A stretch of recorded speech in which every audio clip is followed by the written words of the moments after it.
Long before tears soaked her cheeks, Amaka's life was simple but bright. She was born on a quiet Harmattan morning in Mwaga village, the only child of Okiri, a hard-working farmer. Her mother, poor woman, gave up her last breath bringing Amaka into the world. Welcome to Nigerian Folktales. Subscribe for fresh content, and let's explore the richness of tales. Join our community of like-minded story lovers. Please subscribe, like, share, and comment for new stories every week. Thanks. Let's know where you are watching from in the comment section. From that day, father and daughter became inseparable. Okiri never remarried. "Why do I need another wife?" he used to boast. "When I have Amaka, my star, my joy, my companion." People laughed at him in the village square.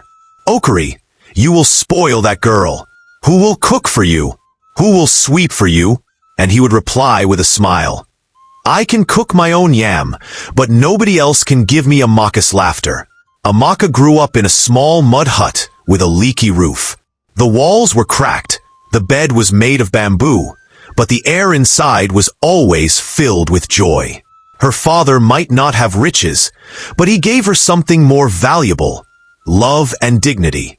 Every morning before the cock crowed, Okiri tied a ragged wrapper around his waist, carried his hoe, and shook Amaka awake. "Engwa, my star, let's go to the farm. Yam no day wait for lazy man." Amaka would rub her sleepy eyes, tie her wrapper, and follow him barefoot. On the way, he told her stories. Sometimes folk tales of tortoise and the birds, other times wise sayings. "Amaka," he said once as they crossed the river, "poverty is a disease, but laziness is the mother that gives birth to it. If you can work hard and laugh, you will conquer both." When Amaka was little, he strapped her on his back as he tilled the soil. Later, when she grew taller, he gave her a small cutlass and said, "Now, my star, you are a farmer's daughter indeed." Their bond was strong. In the evenings, they sat outside their hut watching the stars. He always called her Nwanyoma, good woman, and told her she would shine beyond the village one day. But life was not easy. For 2 seasons, the rains were harsh and the sun cruel. The yams rotted, the cassava dried up. To save the farm, Okiri did the unthinkable. He went to Chief Nwori, the richest and most feared man in the village, for a loan. Chief was a tall, pot-bellied man whose agbada swept the dust like a broom. He loved 2 things: money and the sound of poor people begging him. When Okiri came to his compound, Chief stroked his beard and said, "You want money? Fine. But remember, in my book, debt is like shadow. It follows you until you die." Okiri signed the papers with trembling hands. "I will pay, Chief. By next harvest, you will have your money." At home, he reassured Amaka, "Don't worry, my star. One good harvest, and we will build a bigger hut. Maybe even buy you slippers instead of going barefoot to church." Amaka laughed, clapping her hands. "Papa, slippers before meat? I prefer meat." They both laughed until their stomachs ached. But fate had its own plans. One rainy evening, Okiri returned late from the farm. The ground was slippery. He slipped on a muddy slope while carrying a heavy load of yam. By the time villagers found him, he was gone. The wail that tore from Amaka's throat that night shook the entire compound. She clung to his lifeless body, crying, "Papa, wake up! Who will call me your star again?" His burial was simple. Wrapped in white cloth, he was laid in the earth beside their hut. Amaka knelt by the grave, clutching his old hoe. The villagers pitied her, but whispered among themselves, "Okiri died owing Chief Nwori. That debt will not vanish. Chai, this girl's suffering has just begun." And truly, they were right. For while the grave was still fresh, the shadow of the debt was already stretching towards Amaka's fragile life. The week after Okiri's burial, the hut felt like a graveyard. Amaka moved about like a shadow, cooking watery soup with no taste, staring at the door as if her father would walk in. Sometimes she sat at his grave, whispering, "Papa, if death has ears, tell it to bring you back." But the world does not pause because one girl is grieving. Life kept moving, and Chief Nwori, the vulture that he was, did not even wait for the tears on Amaka's cheeks to dry. One hot afternoon, a loud knock thundered on the hut's door. Cam! Cam! Cam! It was the kind of knock that doesn't ask for permission, but demands surrender. Amaka opened the door, and there he stood, Chief Nwori, with his potbelly leading the way and two of his guards behind him.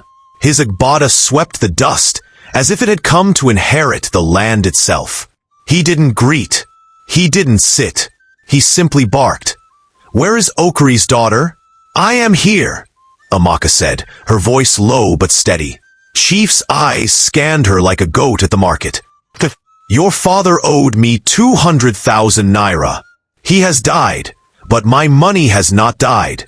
Who will pay me?" The neighbors quickly gathered. In a poor man's life, news spreads faster than fire on dry grass. Women dropped their pestles mid-pound. Men abandoned their palm wine calabashes, and children stood on tiptoe just to hear the drama. "Chai," one old woman whispered. "So it is true. Chief has come for the girl." Amaka clasped her hands together. "Chief, my father just died. Please give me time." "Time!" Chief hissed, his thick lips curling. "Time is money, and you have none. Since you cannot pay me in cash, you will pay me with your life." The crowd gasped. Someone shouted, "Tufiakwa, God forbid." Amaka's knees weakened, but she steadied herself. "What do you mean by my life, Chief?"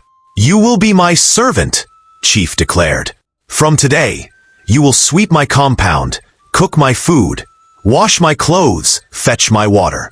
You will work until I am satisfied the debt is repaid. That is the price of your father's debt." Silence fell. The elders present nodded reluctantly. No one dared challenge Chief. His word in the village was like a whip. Once it cracked, everyone jumped. Amaka looked around. Some villagers pitied her, their eyes heavy with sorrow. Others whispered cruelly, "She is finished. Det no day dio, na person day carry am." Even beauty cannot save her. Tears gathered in Amaka's eyes, but she refused to let them fall. She straightened her back, her chin trembling but high. "If this is the price for my father's name," she said, her voice breaking but strong, "then I will pay it. But Chief, remember, money finishes, shame does not." The crowd gasped again. Chief's face hardened. "Enough of your sharp mouth. Tomorrow morning, come to my mansion. You belong to me now." As Chief turned and walked away, the people melted into small groups, gossiping like market women. Some pitied her, some laughed, but all agreed. Amaka's life had just entered a dark chapter. That night, she sat by her father's grave, weeping silently. She whispered, "Papa, they want to chain me with your debt, but I will carry it, not because I am strong, but because your name must not rot in shame." The moon looked down on her like a silent witness. And there, under the night sky, Amaka's journey from a farmer's beloved daughter to a servant of debt truly began. Chief Nwori's mansion was the largest in Umwagu. Tall iron gates, a compound wide enough to host a football match, and walls painted white like salt. To villagers, it was a palace. To Amaka, it was a prison. The first morning she reported for work, she was shown a small, dark room at the back of the servants' quarters. The bed was a thin mat, the window cracked, the air thick. She sat on the mat and whispered, "From Papa's hut of love to this cage of debt. God, give me strength." Her day began before dawn. At 4 a.m., Ngozi, Chief's only daughter, banged on her door. Ngozi was the kind of girl who wore silk nightgowns, but had a heart rougher than gravel. "Wake up, orphan," she barked. "Do you think this is your father's bush hut? Sweep the compound before Papa wakes up. If I see one leaf, I'll flog you myself." Amaka rubbed her eyes, tied her old wrapper, and picked up a broom taller than her. She swept until her back ached, only for Ngozi to pour a bucket of water over the area. "Do it again. The ground is too dusty." By sunrise, Amaka had washed mountains of plates, fetched water from the well until her arms screamed, and scrubbed the long corridor until her knees were raw. Madam Uju, chief's wife, added her own pepper. "Lazy girl, you cannot even carry 2 buckets of water at once. When I was your age, I was grinding pepper for my mother-in-law before sunrise. Maybe that's why your voice is still peppering people today." Amaka muttered under her breath. "What did you say?" Madam Uju snapped. "I said, the water is hot like pepper, madam." The other servants laughed quietly. Amaka's tongue was sharp when she wanted it to be, and humor was her only shield against humiliation. The cook, a round-bellied man named Afani, was another tormentor. One morning, he handed her a bag of rice. "Count every grain. Chief must know if the market people cheated him." Amaka looked at him like he had lost his mind. "Uncle, if I start now, I will not finish until next year's Christmas." He grinned, exposing yellow teeth. "Then start quickly. The year is running." Even the house dog, a fat German shepherd named Bruno, seemed to join the bullying. Each time Amaka passed, it barked furiously, as if saying, "Yes, sufferhead, keep moving."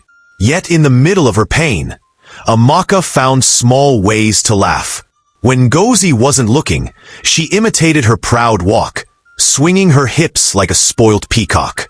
Sometimes she sang while scrubbing, "Better days go come. Tears no day last forever." At night, she collapsed on her mat and pulled out her small diary. By the light of a candle, she wrote with shaky hands. Day 16.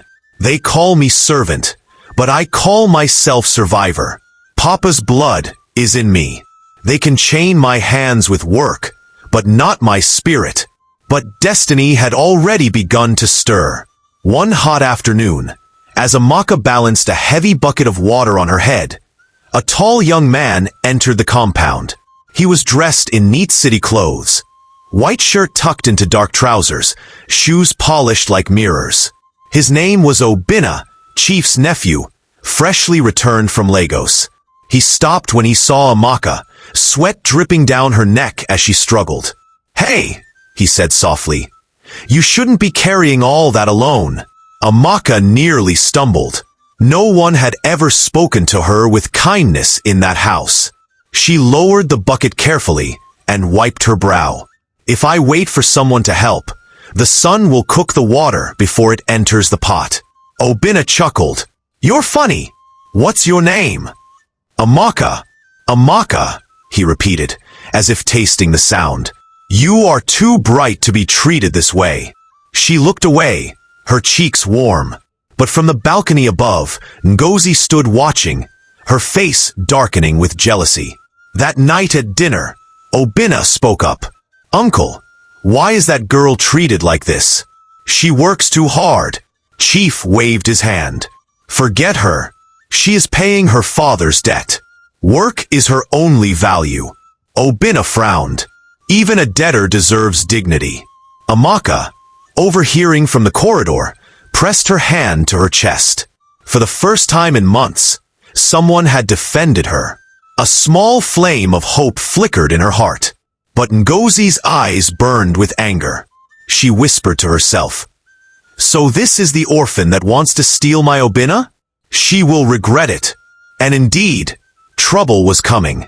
The storm began on a Sunday morning. The compound was calm, servants moving about quietly, when suddenly Ngozi's scream tore the air like a cutlass through cloth. "My necklace! My gold necklace is missing!" she wailed, running down the staircase dramatically, holding her chest like a Nollywood actress. "That orphan has stolen it!" The mansion erupted. Madam Uju rushed out, tying her wrapper hastily. Chief Nwori banged his walking stick on the floor. "Where is Amaka? Bring her here." Amaka was dragged forward, her wrapper damp from washing clothes. She looked around, confused. "I don't understand." "What necklace?" Ngozi pointed at her with trembling fingers. "Stop pretending. You were in my room this morning. You stole it. Everybody knows poor people have sticky fingers." Chief Nwori's eyes blazed. "Thief! After I showed you mercy, this is how you repay me? You will see Pepper today." Amaka dropped to her knees, tears spilling. "I swear on my father's grave, I did not take anything. Please, Chief, believe me." But Chief's cane was already in the air. The crowd of servants gasped. Before the cane could land, a firm hand caught it mid-swing. Obinna. His face was stern, his eyes sharp. "Stop this madness, uncle," he barked. "Can't you see? This girl is not a thief. You are about to punish an innocent soul because of Ngozi's lies." The hall went silent. Madame Uju's mouth hung open. Ngozi's face turned pale. Amaka's tears dripped on the tiled floor like raindrops on stone. Chief hissed, "Obinna, keep quiet. This is my house. She is my servant. If she steals, I discipline her." But Obinna stepped forward, his voice calm but heavy with anger. "Discipline her? Or disgrace yourself? Let me investigate. If she is guilty, I will personally hand her over. But if she is innocent, uncle, you will regret raising this cane."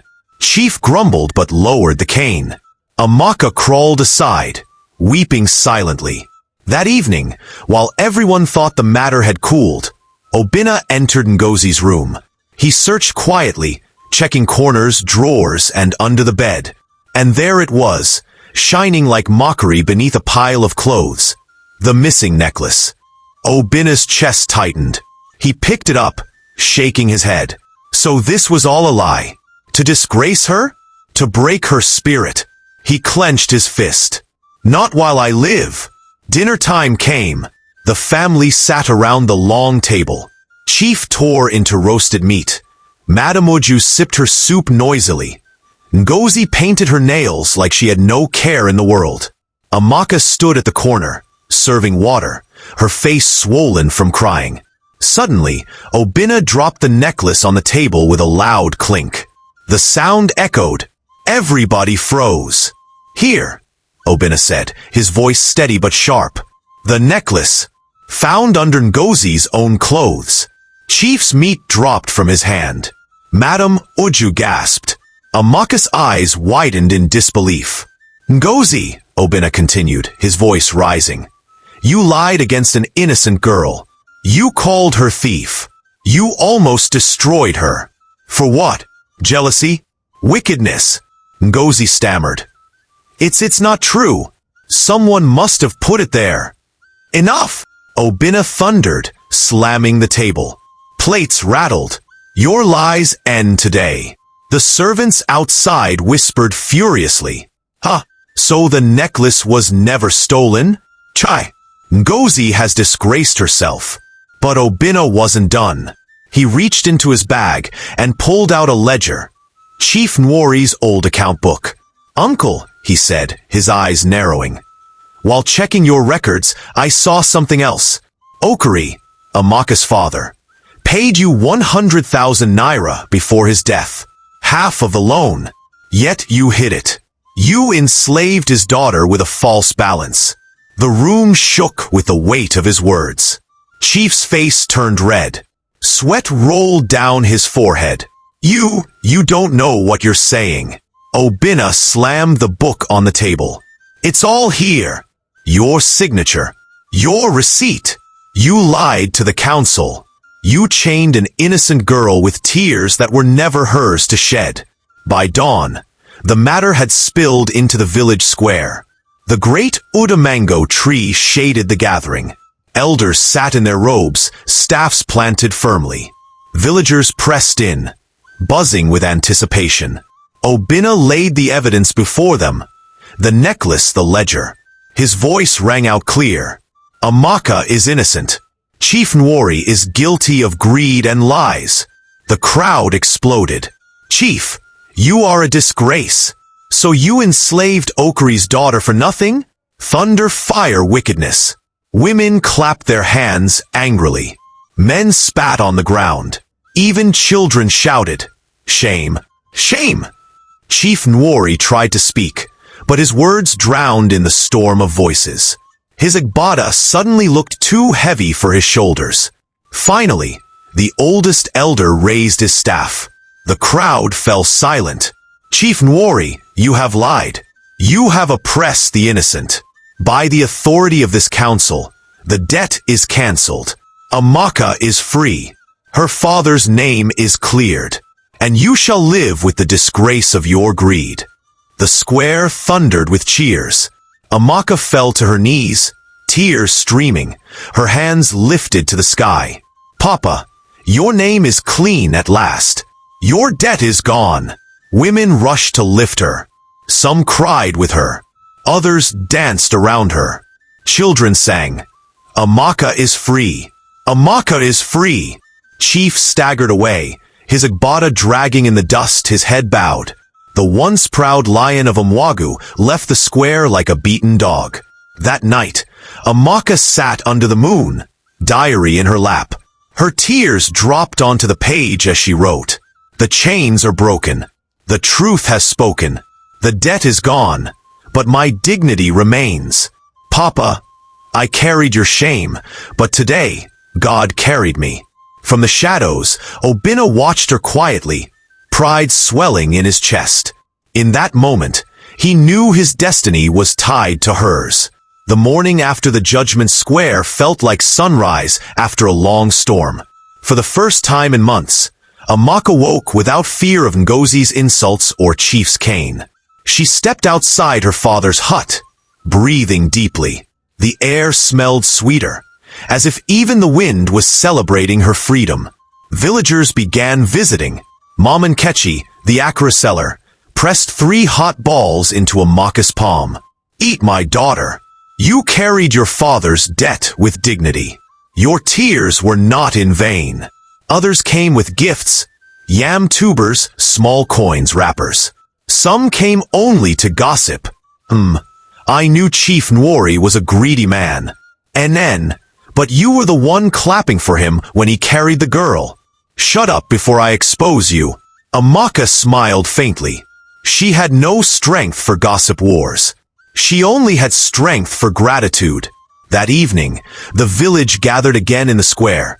This time not for shame, but for joy.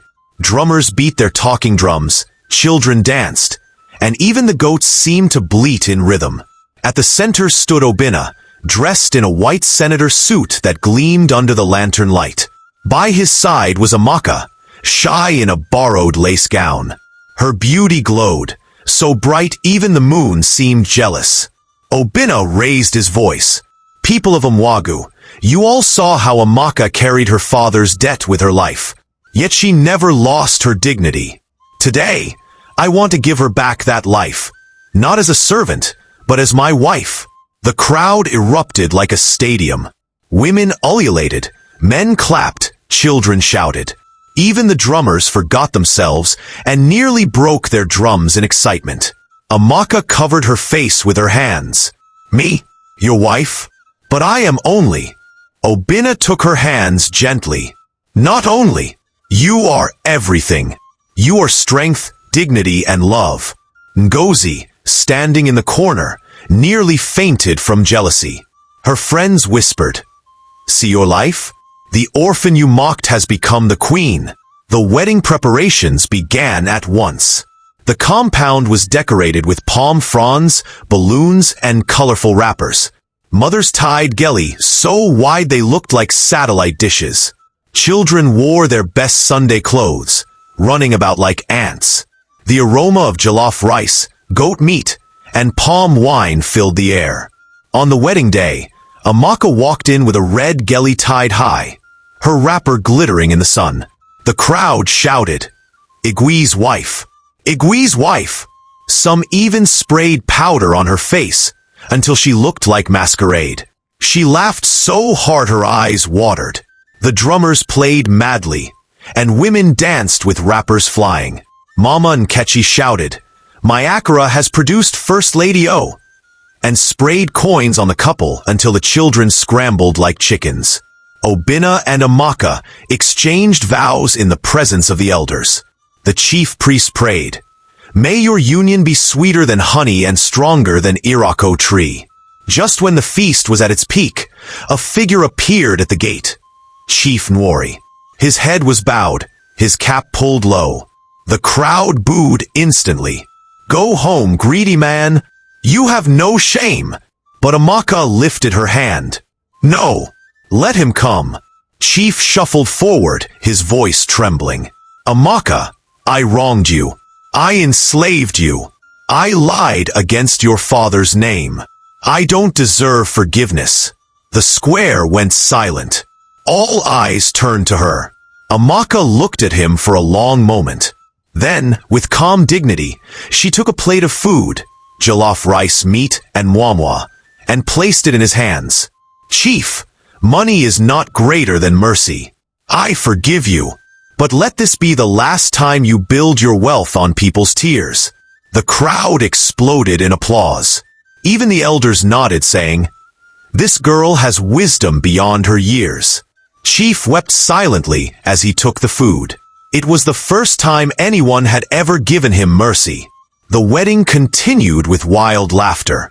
Obinna danced with Amaka, spraying her with money. Madam Uju fainted twice from excitement. Ngozi sulked in a corner. But even she couldn't stop the joy. By nightfall, as the stars filled the sky, Amaka sat in her new home, her diary open. She wrote, "I began as a servant, but I end as a queen. I carried a debt I never owed, but God turned it into a crown. The debt is gone. The shame is gone. What remains is love, dignity, and destiny." Obinna entered quietly, wrapping his arms around her shoulders. "What are you writing, my queen?" She smiled. "Our story." And so, the girl who once scrubbed floors with tears now walked in love with laughter. The star her father named her had finally risen, shining brighter than ever. Thanks for watching. Please subscribe.